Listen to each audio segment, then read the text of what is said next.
Close your eyes, dear traveler. Tonight we embark on a journey unlike any other, a journey along one of humanity's most ambitious creations, the Great Wall of China. We're gonna walk along its ancient stones, climb its steep watchtowers, traverse its mountain ridges, and discover the stories written in every brick, every battlements, every mile of this incredible structure. Imagine standing at the base of a mountain in northern China, about 70 kilometers north of Beijing. It's early morning, just before dawn, and the air is crisp and cool. Mist hangs in the valleys below, creating a sea of white clouds through which mountain peaks emerge like islands. And there, snaking along the ridgeline above us, is the wall, a ribbon of gray stone following every contour of the landscape, rising and falling with the mountains, stretching away to the east and west until it disappears into the morning haze. This is Jinshanling, one of the best preserved sections of the Ming Dynasty wall, built in the 16th century. From here, we'll walk westward towards Simatai, then continue our journey across multiple sections of the wall, traveling both in space and in time, experiencing different dynasties, different construction techniques, different historical periods. But we're not just walking the wall, we're walking through history, through 2,000 years of Chinese civilization, through the rise and fall of dynasties, through the stories of millions of workers who built this structure, through the strategic thinking of generals who defended it, through the cultural significance it holds for China and the world. The Great Wall is not actually a single continuous wall, despite its name. It's a series of walls, fortifications, and natural barriers built over many centuries by different Chinese dynasties. The total length of all the walls ever built is estimated at over 21,000 kilometers, enough to circle half the Earth. The most famous sections built by the Ming Dynasty, 1368-1644 CE, stretch about 8,850 kilometers from the eastern coast to the western deserts. The wall we see today is primarily the Ming Wall, built with brick and stone, featuring the iconic watchtowers and crenellated battlements familiar from photographs. But beneath and beside the Ming Wall lie remnants of earlier walls, built by the Qin Dynasty, 221-206 BCE, the Han Dynasty, 206 BCE, 220 CE, and others, often constructed of rammed earth, wood, and local materials. Why was it built? The simple answer is defense, to protect Chinese civilization from invasions by nomadic peoples from the north, particularly the Mongols and other steppe warriors. But the wall was more than just a military barrier. It was a symbol of Chinese power and unity, a tool for controlling trade and immigration, a means of projecting imperial authority into distant regions, and ultimately, a monument to human ambition and perseverance. Take a deep breath of the mountain air. Feel the coolness, scented with pine and morning dew. Feel the presence of the wall above us, stretching across the landscape like a stone dragon, its body following the ridges, its watchtowers like spines along its back. The Chinese have long called it Wan Li Changchang, the 10,000 li long wall. A li is about half a kilometer, so 10,000 li is about 5,000 kilometers, though the actual length varies depending on which walls you count. Above us, the sky is beginning to lighten. Soon the sun will rise, illuminating the wall, bringing it to life, allowing us to begin our journey. We have many miles to walk, many stories to discover, many centuries to explore. The climb to reach the wall is steep, a stone stairway ascending the mountainside, worn smooth by countless feet over centuries. Each step requires effort, and we climb slowly, steadily, feeling our muscles work, our breath quicken.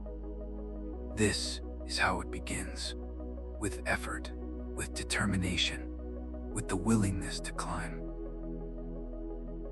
As we near the top, the wall itself comes into view, not just a distant ribbon but a massive structure, its gray bricks rising 3 to 5 meters high. its width sufficient for 5 horses to ride abreast, its watchtowers looming like fortresses every few hundred meters. We reach the wall and step onto it. Our feet touch stones that were laid 500 years ago, that have been walked by soldiers and merchants, by emperors and peasants, by invaders and defenders, by millions of people throughout history. We feel the weight of that history beneath our feet. The sun breaks over the eastern horizon, its first rays painting the wall in shades of gold and amber. The mist in the valleys glows white and pink. The mountains stretch away in layers, each ridge fainter than the last, creating a landscape of infinite depth. We're standing on the Great Wall of China, and our journey is about to begin. Are you ready? Then let's walk. The wall awaits, and it has stories to tell. Chapter 1. The first steps. Jinshanling to Simatai. We begin walking westward along the wall, our footsteps echoing on the ancient stones. The walking surface is paved with large gray bricks, each about 40 centimeters by 20 centimeters, fitted together with remarkable precision. These bricks were fired in kilns, transported up the mountain, often on the backs of workers or donkeys, and laid by skilled masons. The result is a surface that, despite 500 years of weathering, remains largely intact. The wall here at Jinshanling is about 7 meters wide at the base, narrowing to about 5 meters at the top. The outer wall, facing north, toward the potential invaders, is higher than the inner wall, with crenellations, the alternating high and low sections that soldiers could hide behind and shoot through. The crenellations have rectangular openings called embrasures, through which arrows could be fired or guns aimed. Every few hundred meters, we encounter a watchtower, a square or rectangular building rising 2 or 3 stories above the wall itself. These towers served multiple purposes: as lookout posts to spot approaching enemies, as barracks for soldiers, as storage for weapons and supplies, and as signal stations to communicate with other towers using smoke signals, flags, or beacon fires. We climb into the first watchtower. Inside, it's dim and cool, the thick walls blocking the morning sun. There are narrow windows on all sides, positioned to provide views along the wall in both directions and out across the landscape to the north and south.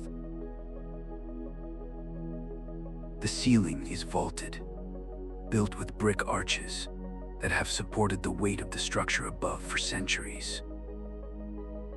Standing in this tower, we can imagine the soldiers who once stood guard here. They would have served in shifts, scanning the horizon for signs of movement, ready to light signal fires if enemies approached. Life here would have been hard, cold in winter, hot in summer, isolated from family and home, with the constant threat of attack. We emerge from the tower and continue walking. The wall rises and falls with the mountain ridge, sometimes climbing steeply, sometimes descending into saddles between peaks. The steepest sections have steps. Not regular, comfortable steps, but irregular stone risers that can be quite high, requiring careful attention to where you place your feet. As we walk, we notice details. Some bricks have characters stamped into them, marks indicating which work crew made them, which kiln they came from, or which year they were fired. Some sections of the wall show repairs from different periods, newer bricks among older ones, patches where the wall has been rebuilt or reinforced. We also see evidence of decay. In some places, bricks have fallen away, leaving gaps in the wall. Trees grow from cracks, their roots slowly breaking apart the masonry. Weather has eroded the mortar between bricks, and in places where water has penetrated, freeze-thaw cycles have caused damage. Despite its massive construction, the wall is slowly surrendering to nature, gradually returning to the earth from which it was made.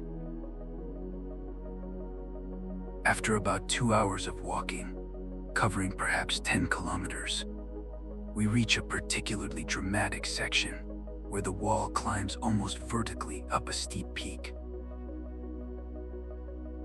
The steps here are so steep, approaching 70 degrees in angle, that we must use our hands as well as our feet, essentially climbing rather than walking. This is sometimes called the heavenly ladder, because it seems to ascend toward the sky. At the top of this climb, we pause to catch our breath and look back at the path we've traveled. The wall stretches behind us, a gray ribbon draped across the green mountains, rising and falling, its watchtowers punctuating its length at regular intervals. From this height, we can see how the wall follows the ridgeline precisely, taking advantage of the natural defensive position offered by the mountains. Looking north, we see why the wall was built here. The mountains drop away steeply on the northern side, creating a natural barrier. An army trying to cross these mountains would be slowed, channeled into valleys, exposed to observation from the wall's height. The wall didn't need to be impenetrable. It just needed to slow invaders enough for defenders to respond, to alert other garrisons, to mount a coordinated defense. We continue westward. The landscape is beautiful. Pine forests covering the lower slopes, bare rock on the peaks, valleys filled with morning mist slowly burning away in the sun.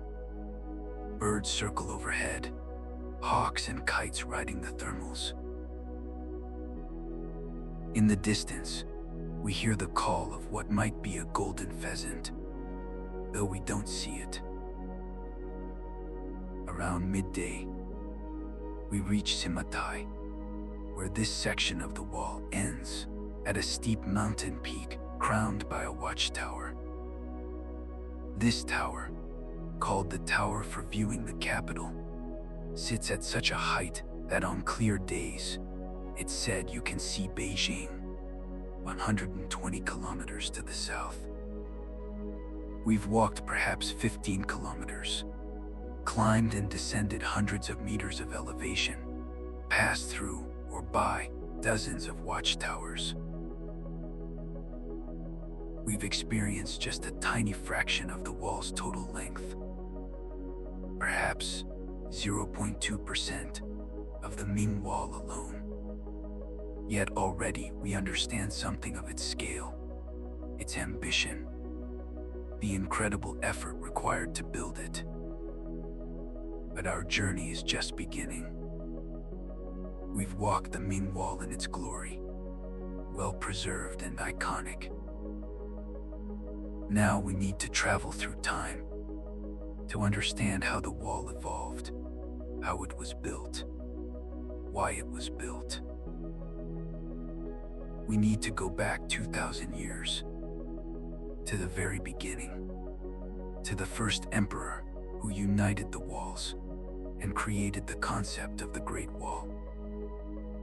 Let's descend from the wall and travel back in time to 221 BCE, to the reign of Jinshanling, the first emperor of China. Chapter 2: The First Emperor. Birth of the Long Wall. We're no longer walking the stone and brick wall of the Ming Dynasty. Instead, we're standing on a very different structure, a wall of rammed earth built over 2,000 years ago during the Qin Dynasty. This is one of the earliest sections of what would become the Great Wall, and it looks nothing like the iconic image most people have. The year is 2015 BCE. Qin Shi Huang, who unified China just 6 years ago by conquering the other warring states, has ordered the construction of a great wall to defend his northern frontier. But he's not building something new. He's connecting and extending walls that already existed. Before unification, the various Chinese states had built their own defensive walls, protecting their territories from each other and from northern nomads. The states of Qi, Yan, and Zhao all had northern walls. When Qin Shi Huang conquered these states, he inherited their walls, and he conceived of joining them into a single continuous barrier. General Ming was put in charge of this massive project. He commanded an army of 300,000 soldiers, which was supplemented by hundreds of thousands of workers, conscripts, criminals, and laborers drafted from across the empire. The human cost was staggering. Historians estimate that hundreds of thousands died during the construction, from accidents, disease, exhaustion, and the harsh conditions of working in remote mountains and deserts. The wall we're standing on is built using a technique called rammed earth, or hangtu. Here's how it worked. Wooden frames were erected to define the wall's shape. Then workers filled these frames with layers of earth, each layer about 10 to 15 centimeters thick. Each layer was pounded down using heavy wooden or stone rammers, compacting the earth until it was nearly as hard as concrete. When one layer was compacted, another was added on top, and the process repeated until the wall reached the desired height, typically 7 to 10 meters. The resulting wall was surprisingly durable. Rammed earth, when properly constructed and protected from water, can last for centuries or even millennia. However, it's nowhere near as permanent as the stone and brick walls that would be built later. Over time, weather erodes rammed earth walls, and without maintenance, they gradually melt back into the landscape. This Qin Dynasty wall didn't follow mountain ridges the way the Ming wall would. Instead, it stretched across plains and deserts, following the most direct route, connecting strategic points. Much of it ran along the southern edge of the Mongolian steppe, in what is now Inner Mongolia and Gansu province. We watch workers building the wall, their labor backbreaking and monotonous.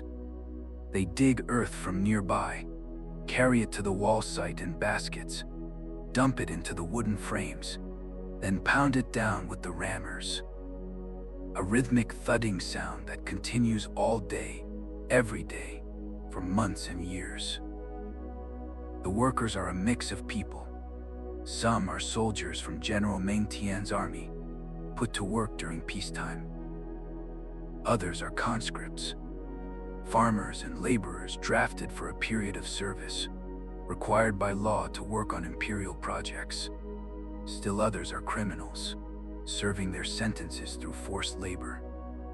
And there are also hired laborers, though these are fewer. The conditions are harsh. The northern frontier is remote, far from major cities and agricultural areas. Food must be transported long distances. Water is sometimes scarce, especially in desert sections. Summer brings scorching heat. Winter brings bitter cold. Sandstorms and blizzards disrupt work. Disease is common. Dysentery, typhus, pneumonia. Many workers die, and they're buried near the wall, sometimes even in the wall itself. Later legends would claim that the wall is held together with the bones of the workers who built it. And while this is exaggeration, it contains a truth. Countless people gave their lives to this project. A famous legend tells of Meng Tiannu, whose husband was conscripted to work on the wall. When he died from the harsh labor, she traveled to the wall to find his body. Her Her tears were so bitter that a section of the wall collapsed, revealing his remains so she could give him a proper burial. The story, whether historically true or not, captures the human cost of the wall's construction and the grief of families separated by imperial ambition. But why did Qin Shi Huang build this wall? The primary threat came from the Xiongnu, a confederation of nomadic tribes to the north. The Xiongnu were skilled horsemen and archers, conducting raids into Chinese territory, stealing livestock and goods, capturing people. They were mobile and difficult to defend against using traditional armies. The wall was meant to create a barrier that would slow these raids, provide defensive positions for Chinese troops, and control the points where nomads could cross into China. It wasn't meant to be impenetrable. No wall can completely stop a determined invader, but it changed the equation, making raids more difficult and expensive, buying time for defenders to respond. The wall also had an economic and political purpose. It marked the boundary between agricultural China and the pastoral steppes, between civilization and barbarism in Chinese thinking. It controlled trade routes, allowing the empire to tax commerce and regulate who could enter China. It was a symbol of imperial power, a visible manifestation of the emperor's ability to mobilize resources and labor on an unprecedented scale. Qin Shi Huang's wall probably stretched about 5,000 kilometers, from the coast in the east to the deserts of Gansu in the west. Much of it has long since eroded away, but archaeological surveys have traced its route, finding remnants of rammed earth foundations, pottery sherds from worker camps, and other evidence. The Qin dynasty didn't last long. It collapsed in 206 BCE, just 15 years after unification, consumed by rebellion and civil war. But the concept of the Long Wall survived. The next dynasty, the Han, would maintain and extend it, pushing it even further west. And centuries later, the Ming would build their stone and brick wall, creating the structure we think of today as the Great Wall. As we stand on this ancient rammed earth wall, feeling its solidity despite its great age, we understand that the Great Wall is not just a physical structure. It's an idea, a strategy, a symbol that evolved over centuries, built and rebuilt, extended and modified by dynasty after dynasty. But now it's time to jump forward in time again, to visit another crucial period in the wall's history, the Han Dynasty, when the wall reached its furthest extent, stretching deep into the western deserts. Chapter 3: The Western Extension, Han Dynasty, and the Silk Road. We're now in the deserts of Gansu Province, in western China, in the year 102 BCE. The landscape couldn't be more different from the green mountains of Jinshanling. Here, everything is brown and tan. Sand dunes, gravel plains, bare rock formations sculpted by wind. The air is dry, the sun intense, and the temperature extremes are dramatic, scorching by day, freezing at night. Yet here too runs the wall, though it looks even less like the popular image than the Qin Wall did.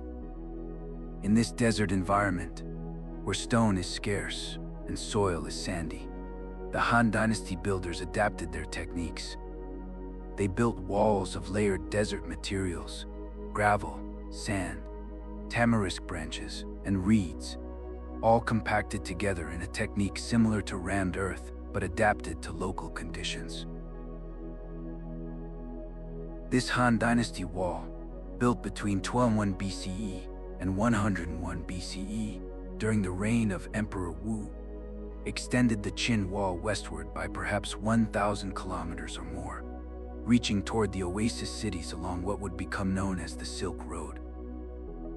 Its purpose was different from the Qin Wall, less about defending agricultural heartlands from nomadic raids, more about protecting trade routes and projecting Chinese power into Central Asia.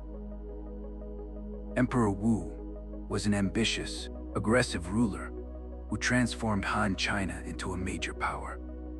He fought long wars against the Yongnu, pushing them back from China's borders, extending Chinese influence westward into the Tarim Basin and beyond. The westward extension of the wall was part of this strategy. It protected the Hexi Corridor, a narrow passage between mountains and desert that connected China proper to the western regions. Control of this corridor was economically vital. This was the route that silk, jade, and other Chinese goods traveled westward toward Central Asia, Persia, and eventually Rome. And it was the route that horses, glass, spices, and other foreign goods traveled eastward into China. The Silk Road, though it wouldn't be called that for many centuries, was already functioning, and the wall protected it. We walk along this desert wall, and it's a surreal experience. The wall is lower than the Ming Wall, typically only 3 to 5 meters high, and it's crumbling, slowly melting back into the desert from which it was made. In places, it's barely distinguishable from natural features. In other places, it's surprisingly well preserved, the dry desert climate having protected it from the erosion that destroyed similar structures in wetter climates. Every few kilometers, we encounter beacon towers, watchtowers built not for defense, but for communication. These towers were part of a sophisticated signaling system that could send messages along the length of the wall in hours, remarkably fast for ancient times. The system worked like this. When a beacon tower spotted enemy forces, the guards would light a signal fire on top of the tower. The number and size of fires conveyed information about the size of the enemy force. Guards at the next tower, watching for such signals, would see the smoke or flame and light their own fire, passing the signal along. In this way, news of an invasion could travel hundreds of kilometers in a day. At night, the fires themselves were visible. During the day, smoke was added to the fires, using wolf dung or other materials that produced dense, visible smoke. The system was standardized. Specific numbers of fires and smoke columns conveyed specific messages, creating a simple but effective code. We climb into one of these beacon towers. It's a square structure, about 7 meters on each side at the base, and tapering slightly as it rises 10 meters high. Inside, we find evidence of the soldiers who once manned it. Fragments of pottery, remains of cooking fires, even some wooden slips with writing on them. These wooden slips are invaluable historical records. The Han Dynasty used slips of bamboo or wood for writing, tying them together to create documents. At remote outposts like this, soldiers kept records on wooden slips, reports of patrols, inventories of supplies, letters to family, even literary texts copied for entertainment. The dry desert climate preserved these slips, and archaeologists have found thousands of them along the Han Wall, providing detailed insights into military life on the frontier. From the top of the beacon tower, we have a commanding view of the surrounding desert. To the north, sand dunes ripple toward the horizon, shimmering in the heat. To the south, mountains rise purple in the distance. The wall itself stretches east and west, a line of earthen mounds connected by lower wall sections, punctuated by beacon towers every few kilometers. This is a lonely posting. The nearest city might be days away. Supplies arrive irregularly. Entertainment is scarce. Yet soldiers must remain vigilant, watching for Xiongnu raiders who might appear suddenly from the desert, raid a caravan or settlement, and disappear before reinforcements can arrive. The Han Wall eventually reached all the way to Dunhuang, an important oasis city, and beyond. Some sections may have extended to Lapnor, the Salt Lake and the Taklamakan Desert. At its greatest extent, the Han walls and fortifications may have stretched 10,000 kilometers or more, though much of this was discontinuous, consisting of fortified outposts connected by beacon tower networks, rather than continuous walls. Not all of the Han Wall was new construction. Much of it incorporated and refurbished the earlier Qin Wall. The Han also built walls in the south, protecting their territories from other threats. Wall building became a standard tool of Chinese imperial strategy. Whenever a new threat emerged or a new territory was conquered, walls were built to defend it. The Han Dynasty lasted about 400 years, 2006 BCE, 220 CE, and wall maintenance continued throughout this period. But when the dynasty fell, fragmenting into competing kingdoms, wall maintenance largely ceased. Without imperial organization and resources, the walls gradually deteriorated, reclaimed by nature. For centuries after the Han, China was divided, and the concept of a unified Great Wall largely disappeared. Various kingdoms and dynasties built their own defensive walls, but there was no single long wall stretching across northern China. The Great Wall seemed to belong to the past, monuments of earlier, more unified times. But the idea never died completely. And in 1368 CE, when the Ming Dynasty came to power after expelling the Mongol Yuan Dynasty, they would revive the concept on an unprecedented scale, building the stone and brick wall that we associate with the Great Wall today. Let's jump forward now to the Ming Dynasty to understand why they built their wall and how they transformed the ancient concept into the iconic structure we know. Chapter 4. The Ming Wall, Stone and Brick Fortress. We're back in the mountains north of Beijing, but now we're in the year 1570 CE, during the reign of the Longxing Emperor of the Ming Dynasty. We're watching the construction of what will become the most famous section of the Great Wall, the stone and brick wall that tourists visit today. The Ming Dynasty, 1368 to 1644 CE, came to power after overthrowing the Mongol Yuan Dynasty, which had ruled China for about a century.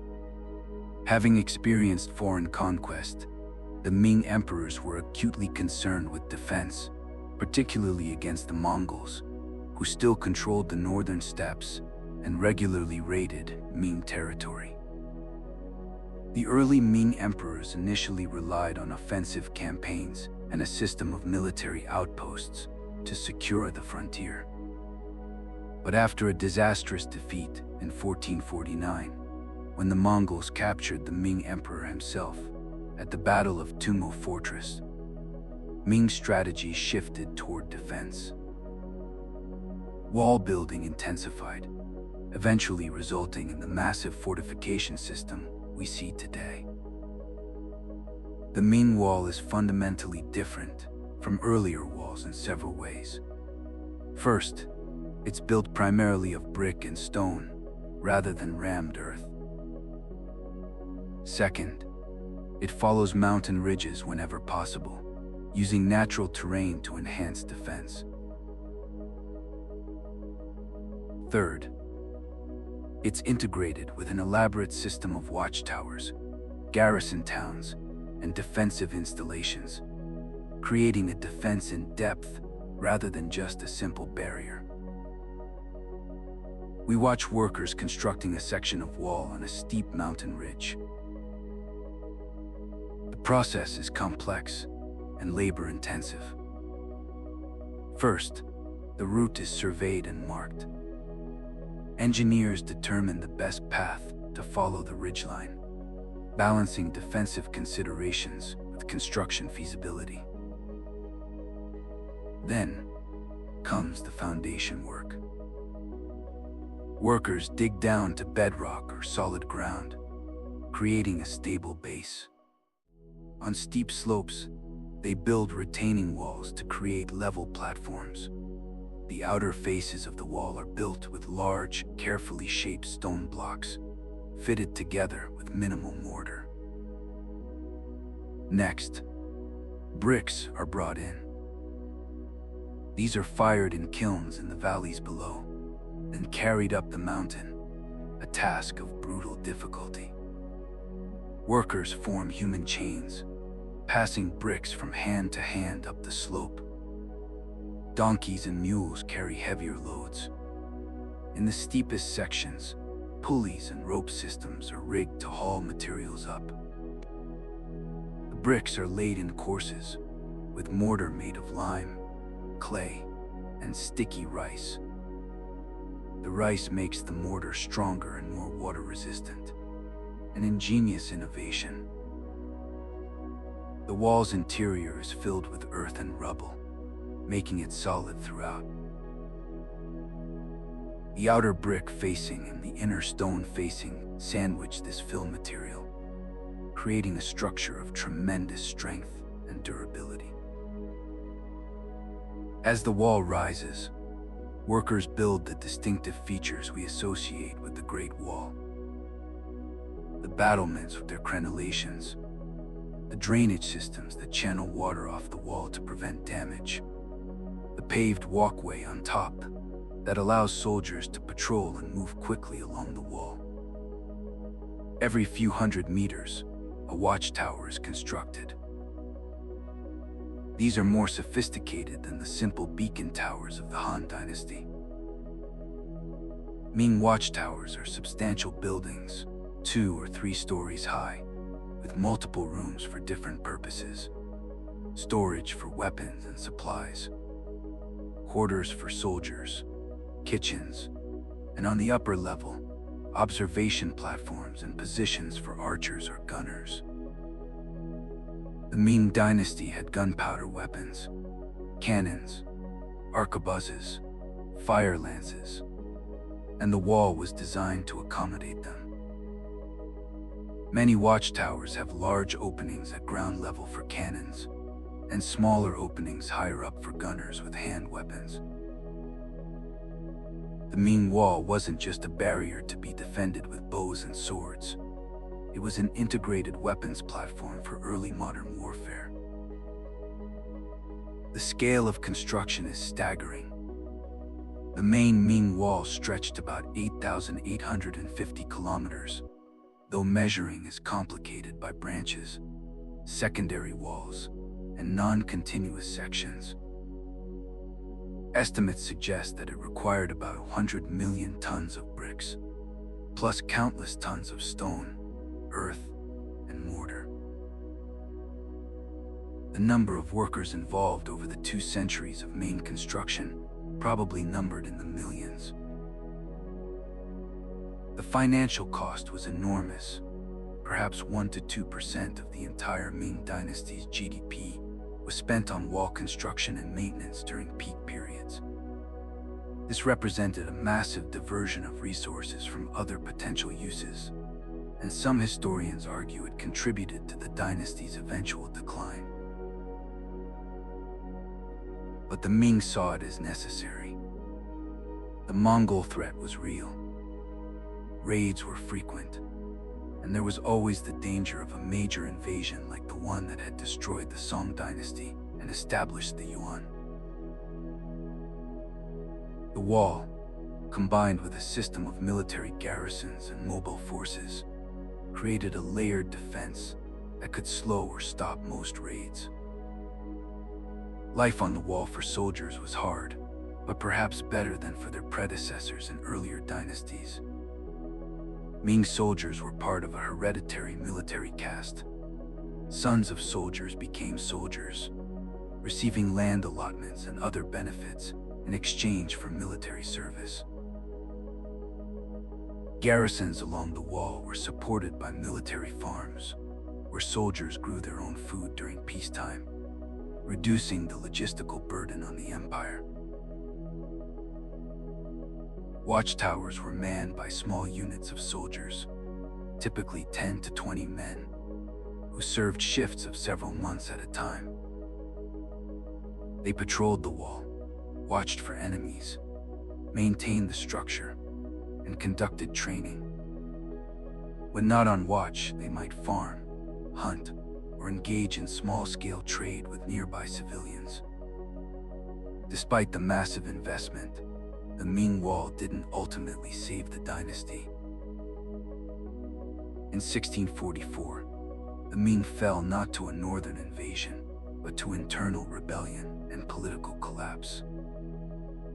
Ironically, it was a Ming general, Wu Sangui, who opened the gates at Shanhaiguan, where the wall meets the sea, and invited Manchu forces through to help suppress rebels. The Manchus ended up conquering all of China, establishing the Qing dynasty, which would rule until 1912. The Qing, being a northern people themselves who had conquered China, saw less need for the wall. They extended their empire northward beyond the wall, incorporating Mongolia and other regions. Wall maintenance largely ceased, and the structure began its slow deterioration, reclaimed bit by nature. It would be 3 centuries before the Great Wall would gain new significance, not as a defensive structure, but as a symbol of Chinese civilization and a monument to human achievement. But before we explore that modern transformation, let's return to walking the wall, experiencing its length and variety, understanding how it adapted to different terrains and conditions. Chapter 5: Desert to Sea. The Wall's Eastern Journey. We're now going to walk, or rather, imagine walking, a much longer section of the wall, traveling from the western deserts all the way to the eastern sea, experiencing the incredible variety of landscapes and construction styles along the way. We begin in Jiayuguan, in Gansu province, at the western end of the Ming Wall. Jiayuguan is known as the first and greatest pass under heaven, a massive fortress built in 1332 CE that marks the western terminus of the main Ming Wall. Beyond this point, the wall becomes more fragmentary, consisting mainly of rammed earth sections from the Han Dynasty stretching into the desert. The Jiayuguan fortress is impressive, a complex of walls, gates, towers, and barracks covering a large area, designed to control the narrow hexy corridor between mountains and desert. The walls are 10 meters high, and the fortress has 3 defensive walls in layers. Inside, there were barracks for thousands of soldiers, storehouses, administrative buildings, and even temples. Passing through Jiayuguan, we head east into the desert. Here the wall is often just a low earthen mound, heavily eroded, difficult to distinguish from natural features. We walk through a landscape of gravel plains and sand dunes, under a huge sky where clouds rarely appear. The sun is merciless, and water is scarce. After several days of walking, the landscape begins to change. The desert gradually gives way to grasslands, still dry, but with sparse vegetation, occasional streams, and signs of pastoral life. The wall here is more substantial, built of rammed earth faced with brick in some sections. We pass through the Helan Mountains, where the wall climbs over passes between peaks. Construction here was challenging: steep slopes, rocky terrain, limited water sources. Yet the Ming builders persevered, believing that every gap needed to be closed to maintain the wall's integrity. Continuing east, we enter the Ordos region, where the Yellow River makes a huge northward loop. The wall here actually follows a complex path, with multiple branches and sections protecting different approaches to Beijing. In some places, the Yellow River itself serves as part of the barrier, with the wall connecting to the riverbank. The terrain becomes less arid. We see farmland, villages, forests. The wall is better preserved here, with more stone and brick construction visible. We pass through several major fortresses that controlled key passes: Piangguan, Mingwujuan, each a substantial military complex housing garrisons of hundreds or thousands of soldiers. Eventually, we reach Shanxi province and the Yunmen Pass, one of the most strategic points along the entire wall.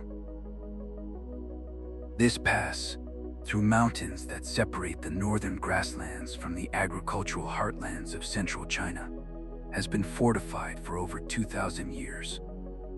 Countless battles have been fought here, and the area is rich with historical sites and stories. Continuing east, we climb into the mountains of northern Hebei province, approaching Beijing. This is where the most famous and best preserved sections of the Ming Wall are located: Badalang, Muqianyu, Jinshanling, Simatai. These sections were built with exceptional care because they defended the approaches to the Ming capital. They feature the most sophisticated watchtowers, the finest brickwork, and the most dramatic mountain settings. We walk along these ridges, climbing steep stairs, passing through watchtowers, experiencing the wall at its most iconic. From certain vantage points, we can see the wall snaking across multiple ridges, creating a view that has become one of the most famous images of China. East of Beijing, the wall continues through mountains and then descends toward the coast. The character of the wall changes. Fewer dramatic mountain sections, more walls crossing hills and river valleys, defending against potential seaborne invasions. Finally, after walking for weeks or months, if we were actually walking the entire distance, we reach Shanhaiguan, the first pass under heaven, where the wall meets the Bohai Sea. This is another major fortress, built in 1381, marking the eastern end of the Ming Wall proper. At Shanhaiguan, we can stand where the wall literally enters the sea. There's a structure called the Old Dragon's Head that extends from the shore out into the water, symbolically preventing enemies from bypassing the wall by wading or sailing around its end. Standing here, with waves lapping at the stone foundation, we can look back west and imagine the thousands of kilometers of wall stretching away behind us, crossing deserts and mountains, rivers and plains, all the way to the western terminus at Jiayuguan. This journey from Jiayuguan to Shanhaiguan, following the main line of the Ming Wall, covers about 6,700 kilometers, roughly the distance from London to Delhi, or from New York to Los Angeles and back. It crosses multiple climate zones, numerous cultural regions, and some of the most varied terrain on Earth. And every meter of it was built by human hands, brick by brick, stone by stone. But the wall's extent is even greater than this main line. There are secondary walls branching off to protect specific regions. There are inner walls south of the main wall, providing additional layers of defense. There are older walls from previous dynasties, some incorporated into the Ming wall, others standing separately. If you could somehow mark all the walls ever built as part of the Great Wall system, they would stretch over 21,000 kilometers. Walking the wall's full length is not truly feasible. Much of it crosses restricted areas, much is too ruined to walk on, and the time required would be immense. But in our imagination, we've made the journey. We've experienced the wall's incredible variety and scale. We've understood how it adapted to different landscapes and strategic needs. Now let's shift our focus to the people who built the wall, to understand better who they were, how they lived, and what this construction project meant for their lives. Chapter 6. The Builders. Lives of labor and sacrifice. We're standing at a construction site on the wall in 1580 CE, watching thousands of workers engaged in building a new section. To truly understand the Great Wall, we must understand these people. The soldiers, laborers, and craftsmen who actually built it, whose sweat and sometimes blood went into every brick. The workforce was diverse. At this Ming Dynasty construction site, we see several categories of workers. Soldiers. Many workers are soldiers from the hereditary military families. During peacetime, soldiers were often assigned to construction projects. They're organized in military units under the command of officers, and they work with military discipline. These men are more fortunate than some other workers. They receive regular pay, though often inadequate, food rations, and they'll return to their garrisons when the work is done. Conscript laborers. These are farmers and commoners drafted for a period of corvée labor, unpaid work required of all subjects by the emperor. A typical draft might last several months. These men had to leave their farms and families, travel to remote construction sites, and work under harsh conditions. Their families suffered from their absence, especially during planting or harvest seasons. Convicts. Some workers are criminals serving sentences through forced labor. Depending on their crimes, they might be here for months or years. They wear distinctive clothing and are guarded to prevent escape. Their treatment is harsh, and their survival rate is lower than other workers. Hired laborers. A smaller number are paid workers. Skilled masons, carpenters, engineers, hired for their expertise. They're better treated and better paid, and they can leave when their contracts end. Artisans. Specialized workers like brick makers, lime burners, and stonemasons are crucial. They're skilled craftsmen whose expertise determines the quality of construction. Some are permanent employees of the military system. Others are hired for specific projects. The work is organized with military efficiency. Workers are divided into units of about 100 men, each under a foreman. Multiple units work on different sections simultaneously. There's a clear hierarchy. Engineers and overseers at the top, skilled craftsmen in the middle, common laborers at the bottom. A typical workday begins at dawn.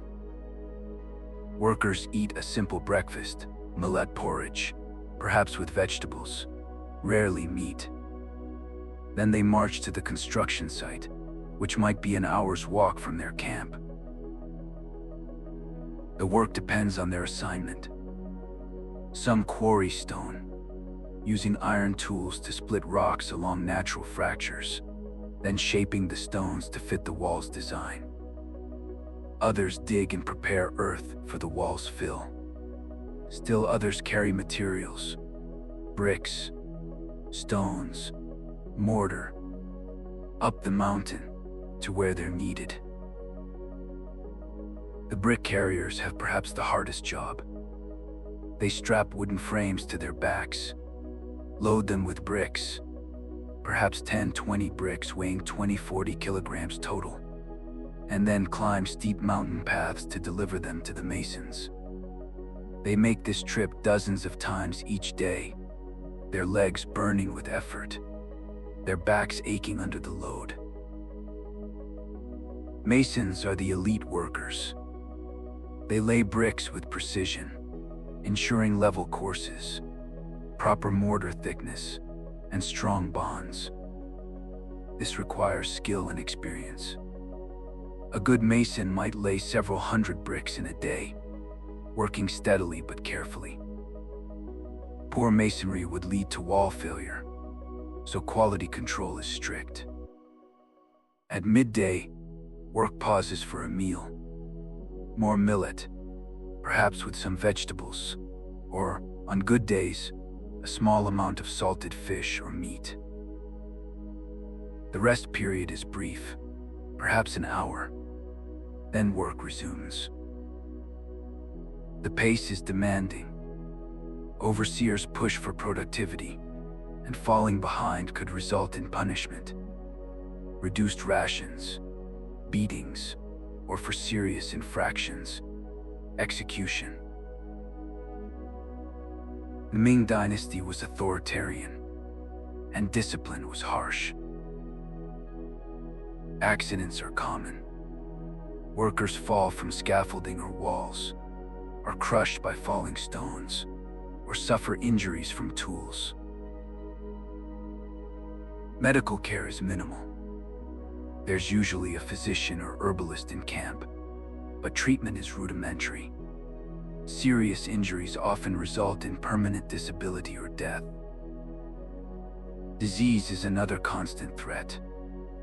Crowded, unsanitary camps breed dysentery, typhus, and other illnesses. In winter, pneumonia and frostbite are common. Malnutrition weakens workers, making them more susceptible to disease. The death rate varies depending on conditions, but it's not uncommon for 5–10% of workers to die during a construction season. On particularly difficult projects, building in extreme weather, in remote locations, or during epidemics, the rate can be much higher. When workers die, they're usually buried near the construction site. Sometimes their bodies are placed in the wall itself, in the rubble filled between the outer faces. This practical solution, avoiding the effort of carrying bodies down the mountain, also has a spiritual dimension. The deceased spirit might help protect the wall they helped build. The famous legend of Ming, mentioned earlier, reflects this reality.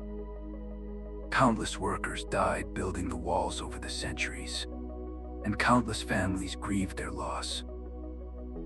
The legend gives voice to that grief and questions the human cost of imperial projects. Yet not all workers were miserable. For some, particularly skilled craftsmen or soldiers with good officers, the work provided structure, purpose, and even a kind of rough camaraderie. Men working together in difficult conditions often form strong bonds. They share stories, songs, jokes. They help each other. They create a community, however temporary. Some workers even take pride in their labor. They're building something monumental, something that will endure for centuries. They may stamp their names or marks into bricks, claiming a kind of immortality. "I made this," the mark says. I was here. I mattered. As the sun sets, work ends for the day. Workers trudge back to camp, exhausted. Dinner is similar to lunch. Grains, vegetables, occasionally some protein. Then there's a brief period of leisure before sleep. Some men gamble with dice or tiles. Others tell stories, sing songs, or practice martial arts. Some write letters home, though literacy is limited, so more often they pay a scribe to write for them. Then it's sleep, in tents or barracks, on hard beds, in all weather. And the next morning, it begins again. This continues for weeks or months, depending on the season and the project. Construction typically halts in deep winter. The cold makes masonry work difficult. Water for mortar freezes, and supply lines become unreliable. Workers return home or to winter quarters, and resume in spring. Over the centuries of wall construction, millions of people lived this life. Their individual names are mostly lost to history. We know generals and emperors, but the actual builders are anonymous. Yet their legacy endures in every brick, every stone, every meter of wall. Understanding their sacrifice, their labor, their suffering, and yes, sometimes their pride, gives us a deeper appreciation for the Great Wall. It's not just a tourist attraction or an engineering marvel. It's a monument to human endurance, to what people can achieve, and what they can endure when commanded by power and driven by necessity. Now let's shift perspective again, from the builders to the soldiers who manned the completed wall, defending the frontier, watching for enemies, living out their lives in remote watchtowers. Chapter 7. The Defenders. Life on the Frontier. We're now in a watchtower on the Ming Wall in 1610 CE, during the reign of the Wanli Emperor. This tower, like thousands of others, is manned by a small garrison of soldiers whose job is to watch for enemies, maintain the wall, and if necessary, fight to defend it. The garrison consists of 12 men, led by a corporal. They're hereditary soldiers. Their fathers and grandfathers were soldiers, and their sons will be soldiers too. This is their life, their identity, their fate. The tower is their home for 3 months, after which they'll be rotated back to the main garrison fort for rest, and then assigned to another tower. The tower has 3 levels. The ground floor stores supplies: grain, oil, salt, weapons, firewood.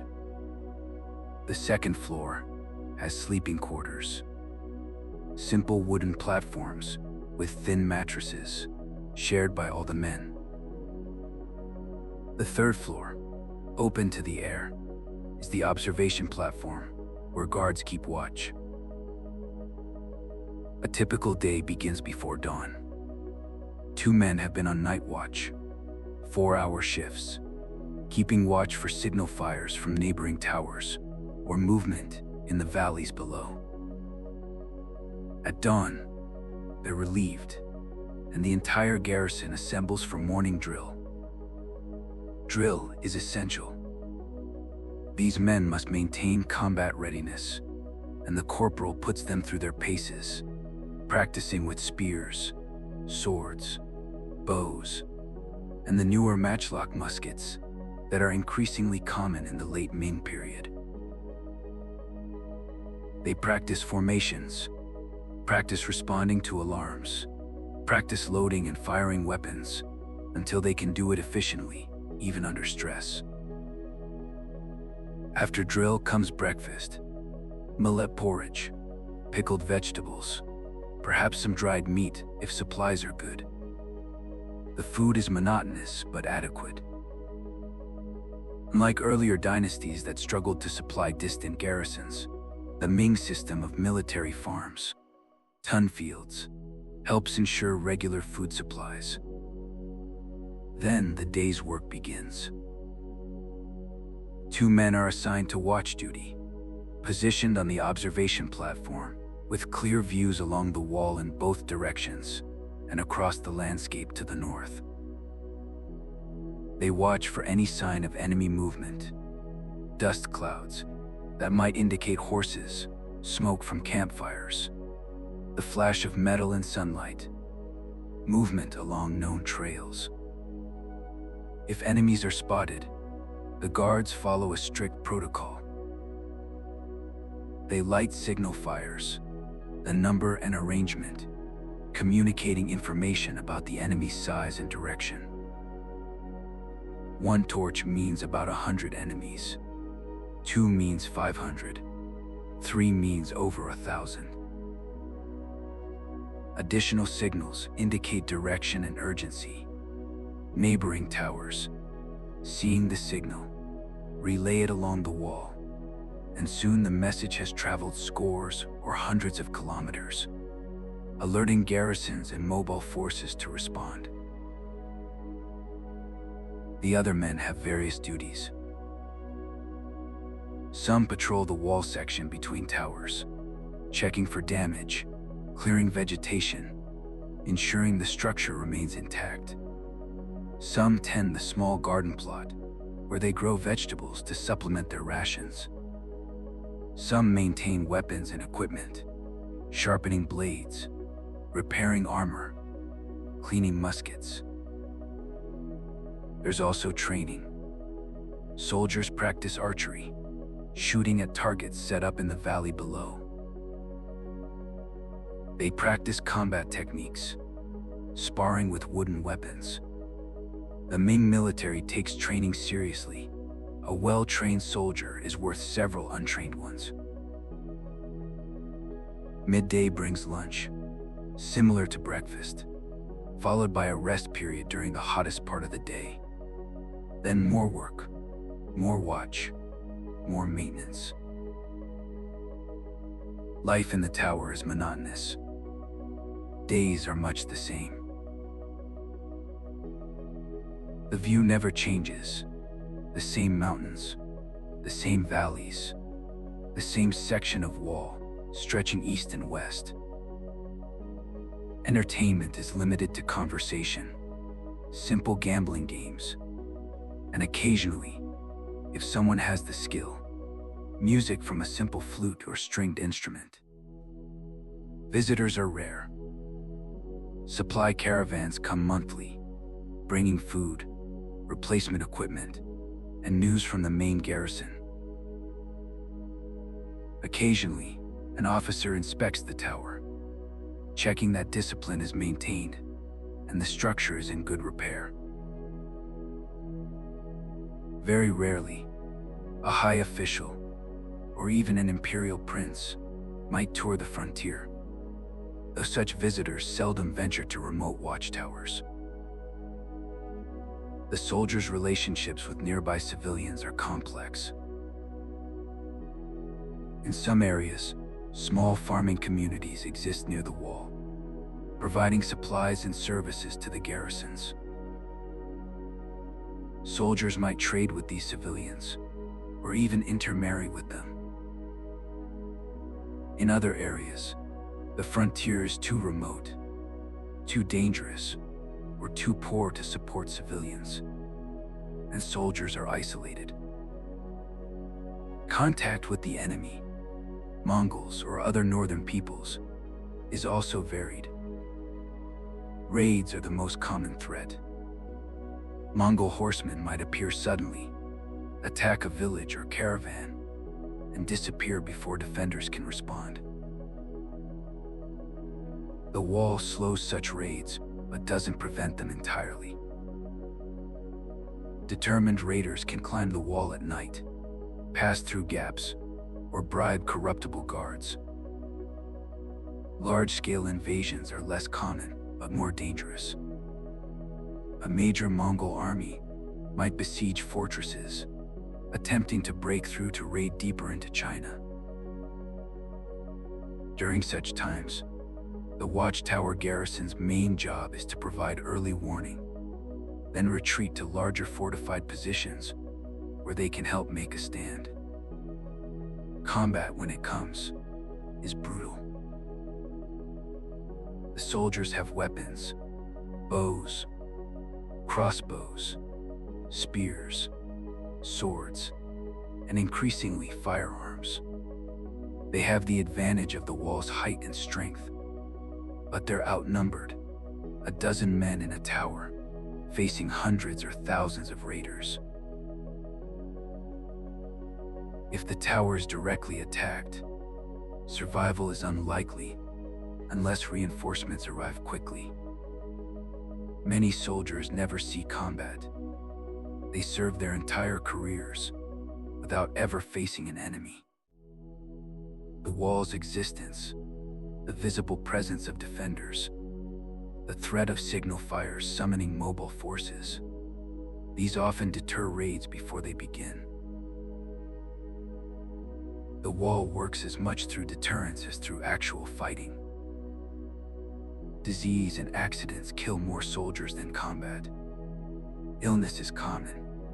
Respiratory infections in winter, dysentery in summer. Falls from the wall injure or kill men. Equipment accidents, a bowstring snapping and striking an eye, a musket exploding during firing, cause casualties. Yet there are compensations. Soldiers receive land allotments, fields they or their families can farm. They receive tax exemptions. They have status as members of the military class. For men from poor families, military service might offer a better life than they could otherwise expect. Some soldiers even find a kind of contentment. They adapt to the routine, find meaning in their duty, develop bonds with their comrades. They take pride in defending the empire, in maintaining the wall, in being part of something larger than themselves.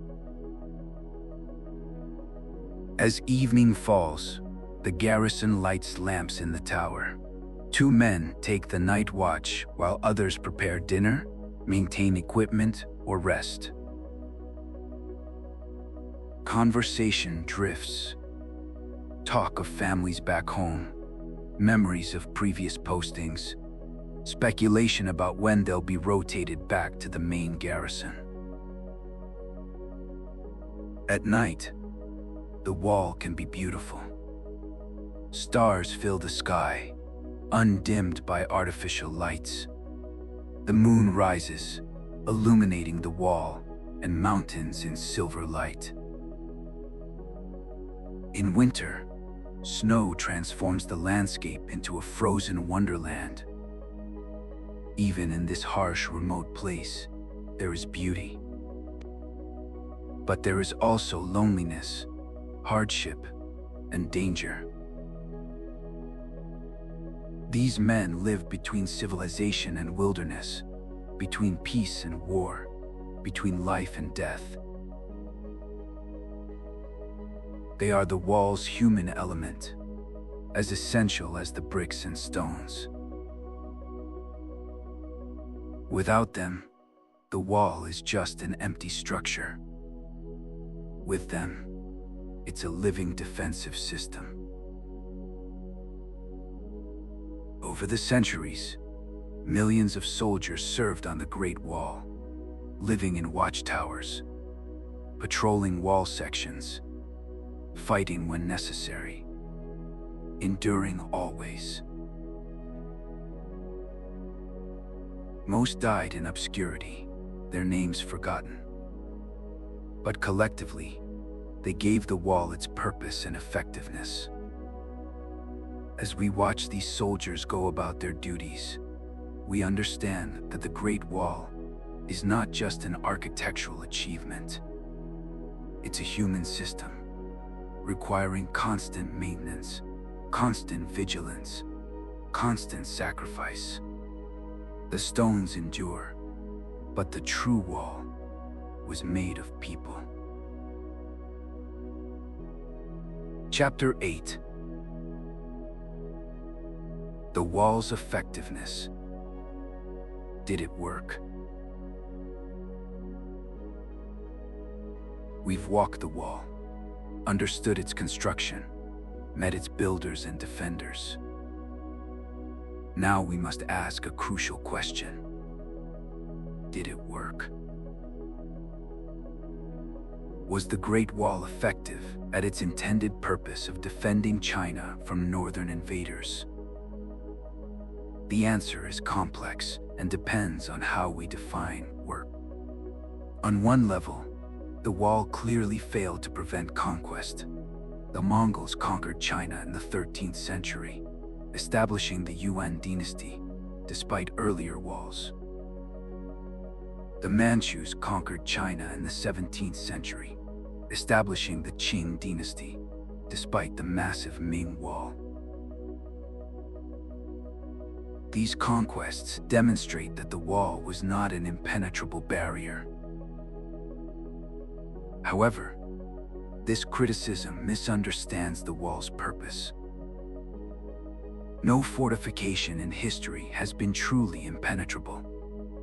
Every wall, every castle, every fortress can be breached, given sufficient determination, resources, and time. The question isn't whether the wall could be crossed, but whether it made invasion sufficiently difficult and costly to deter most attempts and to buy time for defenders to respond. By this standard, the wall was often effective. Let's examine several aspects. Slowing invasions. The wall forced invaders to either climb it, difficult and dangerous, especially under fire from defenders, go around it, adding days or weeks to their campaign, or besiege fortresses to break through, time-consuming and resource-intensive. This delay gave Chinese forces time to mobilize, concentrate troops, and mount a defense. Without the wall, raiders could strike deep into China before defenses could respond.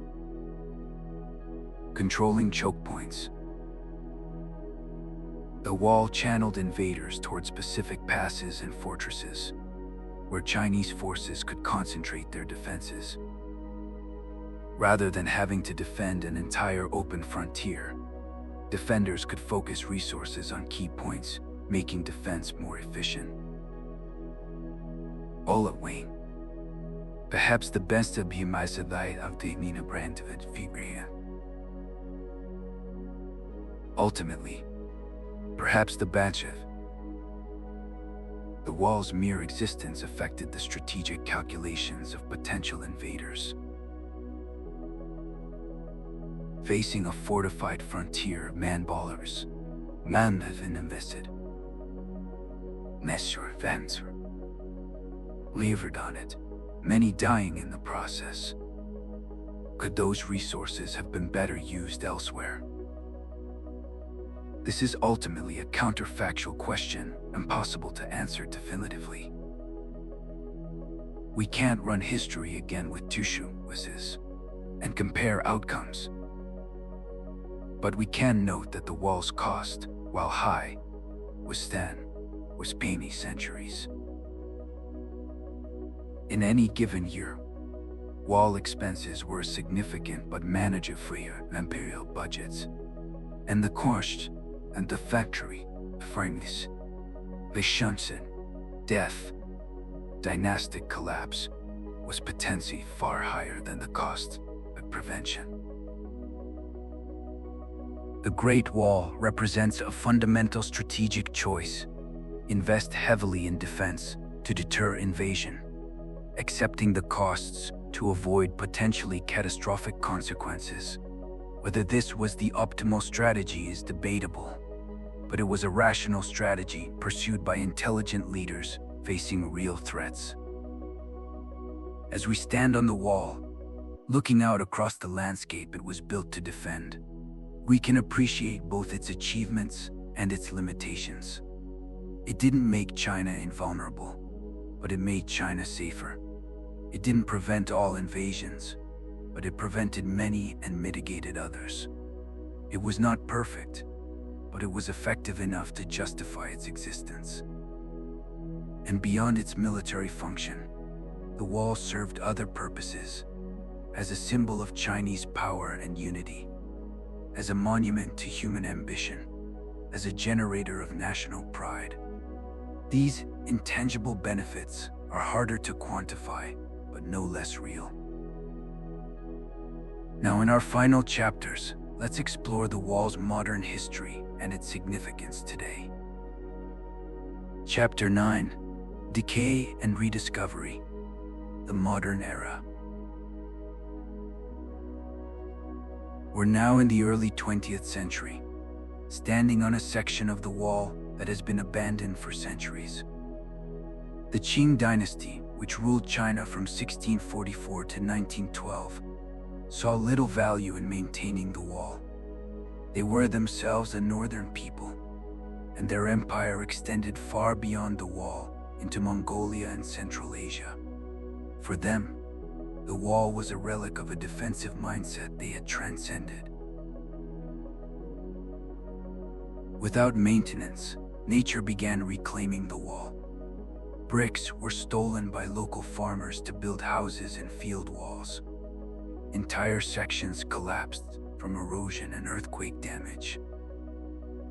Trees grew from cracks, their roots slowly breaking apart the masonry. The wall was becoming a ruin, melting back into the landscape from which it had been built. Many Chinese intellectuals of the late 19th and early 20th centuries viewed the wall with ambivalence or even shame. As China struggled with foreign invasions, internal rebellions, and technological backwardness compared to the West, the wall seemed to symbolize China's defensive, inward-looking mentality. Some reformers argued that China needed to abandon the wall mentality and engage with the modern world. However, the wall was beginning to attract attention from a different quarter: Western explorers, archaeologists, and tourists. As early as the 17th century, European visitors to China had written accounts of the wall, often in exaggerated terms. By the 19th century, Western explorers were surveying and photographing the wall, documenting its extent and condition. In 1909, American explorer William Edgar Gale became one of the first Westerners to travel the length of the Ming Wall, from the coast to the western deserts. His book, The Great Wall of China, published in 1909, introduced the wall to a wide Western audience and included hundreds of photographs documenting both its grandeur and its decay. Western fascination with the wall increased Chinese interest. If foreigners found the wall impressive, perhaps it was indeed something to be proud of, rather than ashamed of. Gradually, Chinese attitudes began shifting from seeing the wall as a symbol of backwardness to seeing it as a symbol of Chinese civilization's endurance and achievement. The turmoil of the early 20th century, the fall of the Qing Dynasty, warlord period, Japanese invasion, civil war, left little time or resources for wall preservation. Some sections were damaged by military action. The Japanese occupation during World War II saw parts of the wall incorporated into defensive works or deliberately destroyed. After the establishment of the People's Republic of China in 1949, the wall's status remained ambiguous. During the Cultural Revolution, 1966 to 1976, when traditional Chinese culture was attacked as feudal, the wall suffered further damage and neglect. Red Guards destroyed some watchtowers and inscriptions, seeing them as symbols of imperial oppression. But beginning in the 1980s, after China's opening and reform, the wall experienced a remarkable renaissance.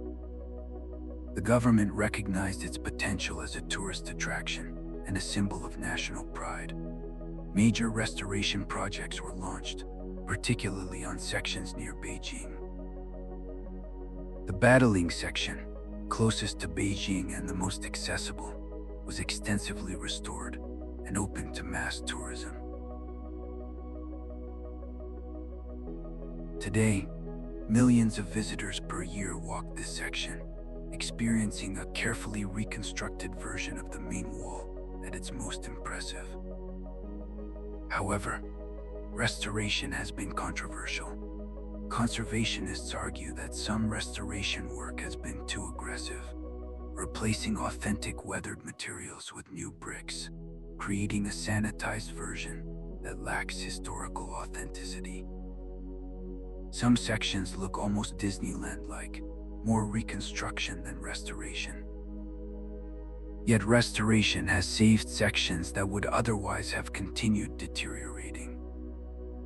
It's a delicate balance: preserve authenticity or ensure structural stability and visitor safety.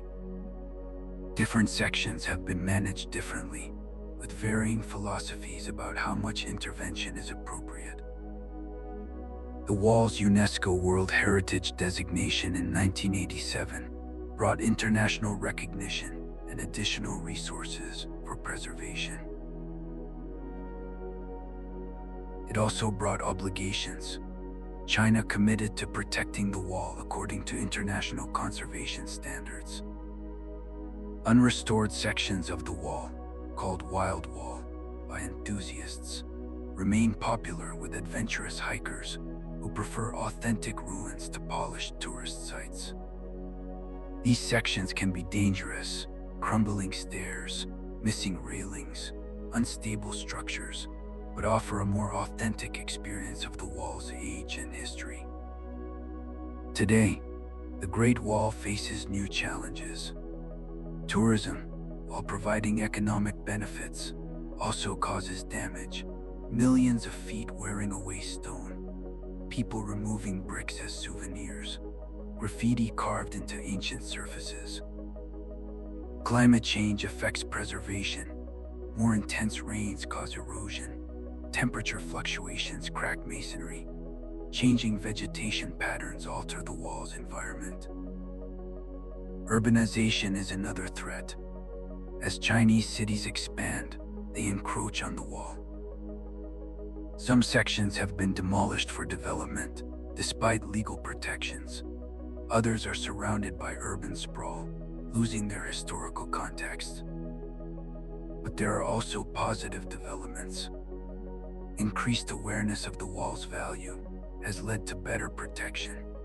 Advanced technologies, satellite imagery, drones, 3D scanning help monitor the wall's condition and plan preservation. Academic research has greatly expanded our understanding of the wall's history and construction. The wall has also become a powerful national symbol. The phrase "Love China, Restore the Great Wall" became a popular slogan in the 1980s. The wall appears on Chinese currency, stamps, and countless commercial products. It represents Chinese civilization's continuity, China's historical achievements, and by extension, China's potential for future greatness. For modern China, navigating rapid change while maintaining connections to its long history, the Great Wall serves as an anchor, a physical reminder of where China came from, what it has endured, and what it has achieved. It's a source of pride and identity in a globalized world where traditional cultures are often threatened. As we stand on this ancient wall in the 21st century, we're part of its ongoing story. The wall, that once defended against invasions now welcomes millions of visitors. The wall that once symbolized division now connects China to the world. The wall that was built by emperors is now enjoyed by common people. The Great Wall's journey, from military necessity to decaying ruin to treasured heritage site, reflects China's own journey through history. Its rises and falls, its struggles and achievements, its continual transformation while maintaining essential identity. Chapter 10. Walking Forward. Legacy and Meaning. As our journey along the Great Wall draws to a close, we stand once more on a mountain ridge, watching the wall stretch away into the distance, and we reflect on what this incredible structure means.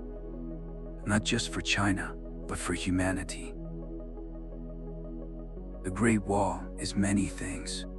It is, first and foremost, a testament to human ambition and capability.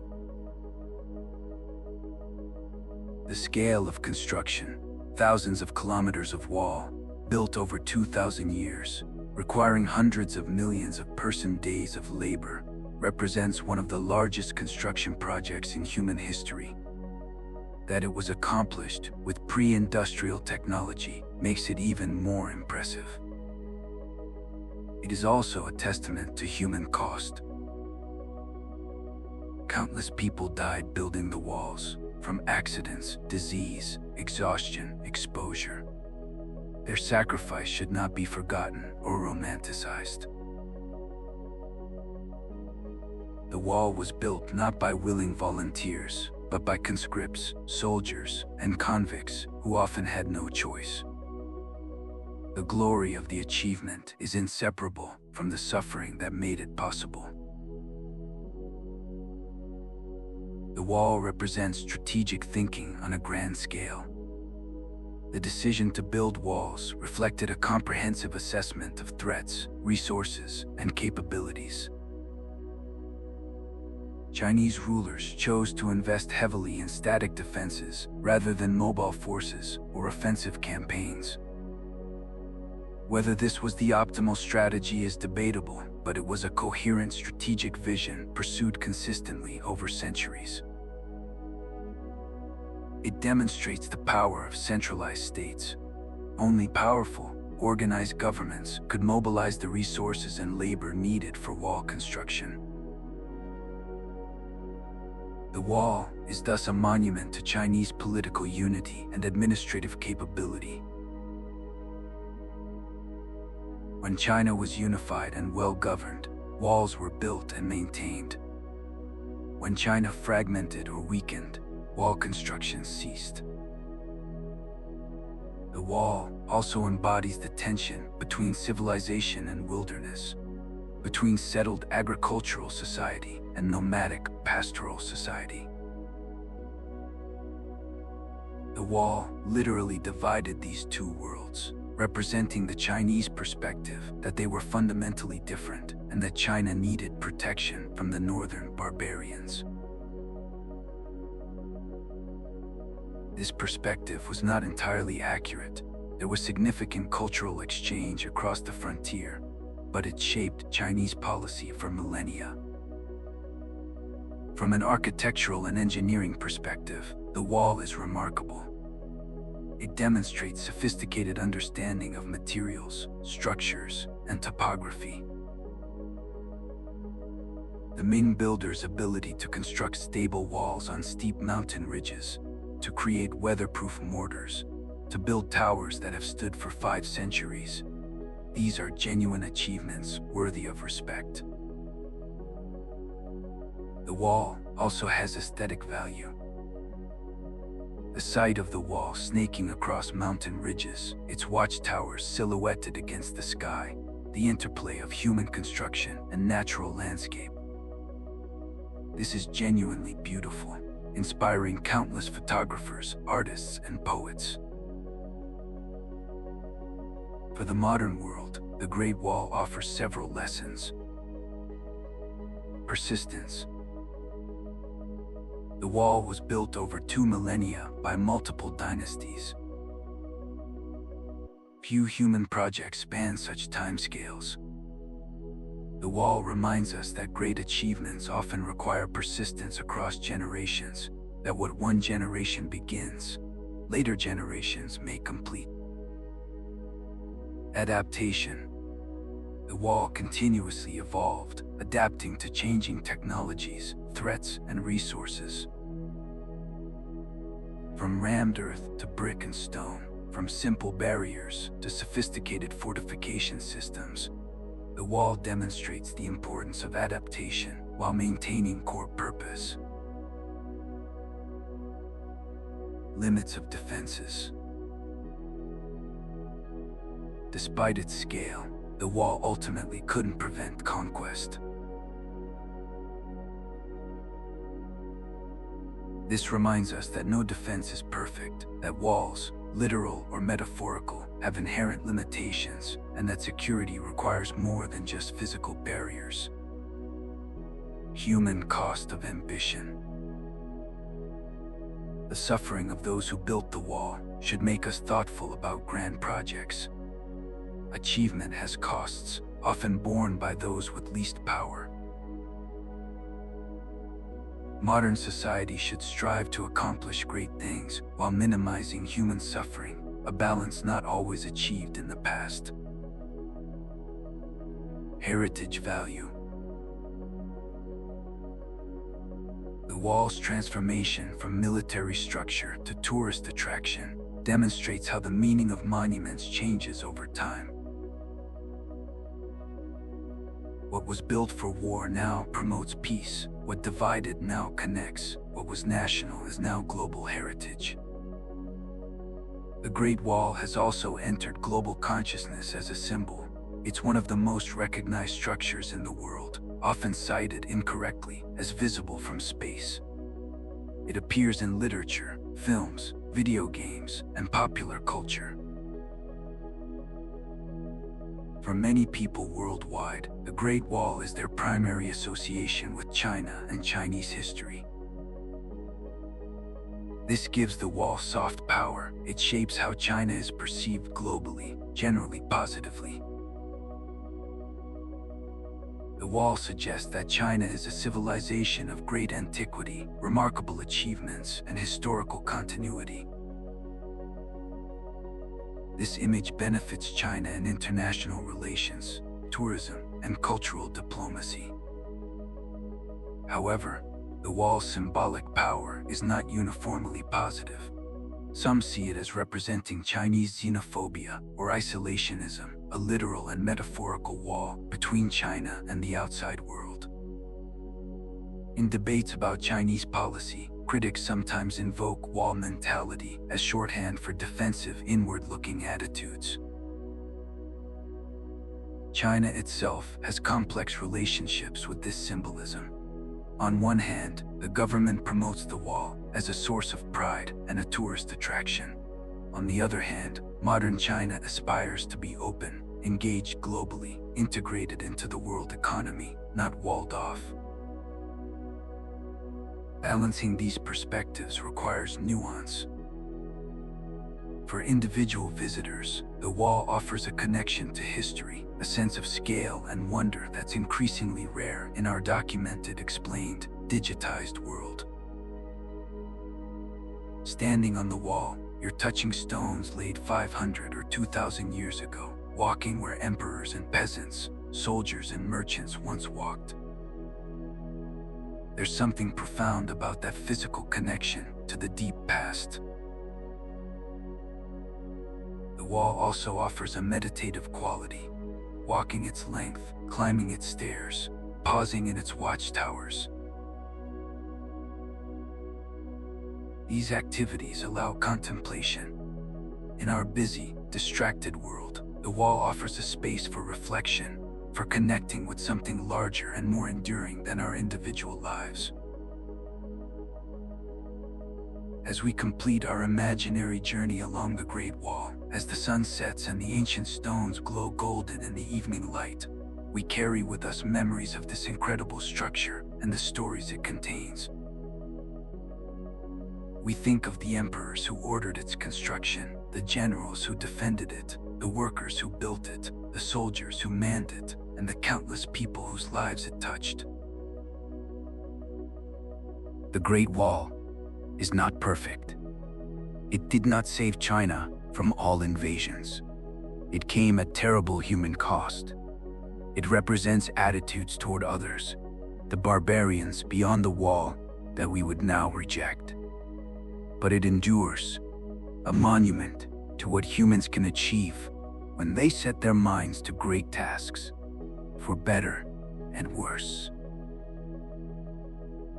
May you dream tonight of walking along ancient stones, of climbing watchtowers that touch the sky, of looking out across mountains that stretch to infinity, of connecting with the deep stream of human history that flows through us all. Epilogue. The Eternal Dragon. It's evening now. We stand on a watchtower as the last rays of sunlight illuminate the wall, turning its gray stones to gold. Below us, mist fills the valleys, creating a sea of white through which mountain peaks emerge like islands. The wall stretches away in both directions, following the ridgeline, rising and falling, its watchtowers marking its course like beads on a string. In this light, at this hour, it's easy to see why the Chinese called it a dragon, the mythical creature that brings rain and fortune, that represents imperial power, that embodies the spirit of Chinese civilization. The wall undulates across the landscape like a dragon's body, its watchtowers like scales or spines, its presence both beautiful and formidable. We think about the journey we've taken, not just the physical walking along the wall, but the journey through time, from the Qin Dynasty to the Ming, from ancient rammed earth to sophisticated brick and stone construction. We've met the emperors who ordered the walls built, the workers who built them, the soldiers who defended them. We've explored the wall's effectiveness, its costs, its transformations. The Great Wall of China is more than just a wall. It's a library of stone, each section a chapter in China's long history. It's a monument to human capability and human cost, to ambition and suffering, to vision and endurance. It's a reminder that civilizations rise and fall, that even the mightiest structures slowly decay, but that something endures: memory, heritage, the stories we tell about who we were and who we aspire to be. For the Chinese people, the wall is a source of pride and identity, connecting modern China to its ancient past, providing continuity through centuries of change. For the world, it's a wonder, a testament to what ancient peoples accomplished, an inspiration and a caution. As darkness falls and stars begin to appear in the sky, we reflect on the fact that people have stood in this exact spot, looking at these same stars, for 500 years or more. Soldiers stood watch here, scanning for enemy fires. Engineers stood here, planning the next section of wall to build. Travelers stood here, pausing in their journeys to admire the view. And now we stand here, adding our moment to the chain of moments that stretches back through centuries. The wall will outlast us. It will outlast our children and our children's children. assuming it's protected and maintained.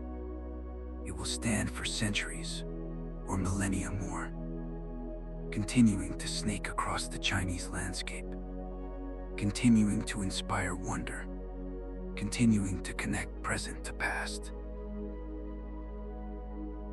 In a rapidly changing world, where technology transforms daily life, where old certainties dissolve, where the future is uncertain, there's something comforting about the Great Wall's permanence. It reminds us that some things endure, that human achievement can transcend individual lifetimes, that we're part of a story much larger than ourselves. The wall also reminds us of our responsibilities. We are the current custodians of this heritage, responsible for preserving it for future generations. What we do now, how we maintain it, how we study it, how we share it with others, will determine what survives into the future. As the last light fades and the wall becomes a dark silhouette against the starlit sky, we begin our descent. Our journey is ending, but the wall's journey continues.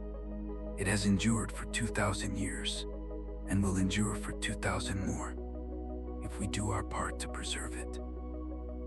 We carry with us the images, the wall snaking along mountain ridges, watchtowers rising like fortresses, steep stairs climbing toward the sky, ancient stones worn smooth by countless feet.